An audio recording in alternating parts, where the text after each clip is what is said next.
Mr. Mr. Speaker, Speaker, we join the minority in their motion to terminate the period of the parliamentary. So move, Mr. Speaker. kanya na ba Joint ang motion to nangyayari ngayon terminate dito the sa implementation atin? of the proposed Hindi akong mag-react. Inuulit ko, Madam Chair, lahat po ng nag-a-approve nito, mga benefits na to, yung committee members, committee head, nandito po, nakaupo lahat po dito, Madam Chair. Bakit hindi po natin ito gawin? Naiiyak po ako, Madam Chair, kapag naaalala ko po yung mga tao na namamatay. Wala pa tayong lahat pakialam dahil may pera tayong pambayad sa ospital.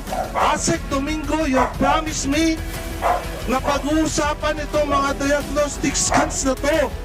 Ilang hearing na dahil ako mismo, Madam Chair, ang dami kong nakikita at natutulungan tungkol po dito na namamatay. Manhid na ba tayo? Wala po tayong lahat karapatan na nasa gobyerno. Kung hindi po natin maramdaman ang ating mga kababayan naghihirap dahil po sa ganitong pangyayari, Madam Chair.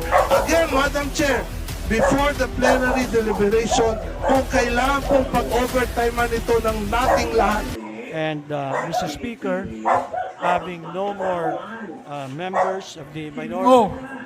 Mr. Mr. Speaker, Speaker, we join the minority in their motion to terminate the period of the parliamentary. So move, Mr. Speaker. kanya na ba joint ang motion to nangyayari ngayon terminate dito sa interpolations atin? of the proposed budget of the Department of Health.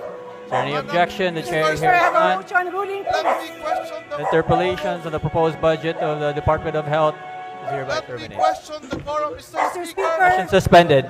Mr. Speaker.